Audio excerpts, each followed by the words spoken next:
knelt to the ground and pulled out a ring and said,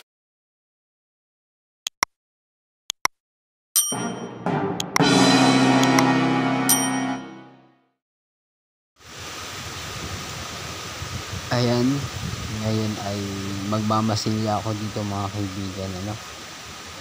Ito yung ikalawang coating pag skim coat yung ginagamit ko. Hinahaluan ko siya ng tubig.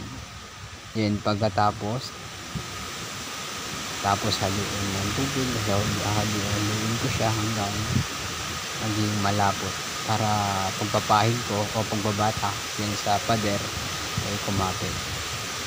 Pagkatapos mahalo yan, mamasilya ko na yan sa pader na binabataan ko. Pagkatapos ko yung masilyahan, syempre lilihain ko muna o magliliha muna ako para kuminis yung pader o yung nadaanan ng ruler para maganda yung pagpipintura ko.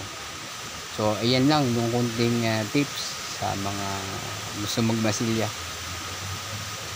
Sa susunod na video magkakaroon ulit ng tutorial. Salamat sa panonood.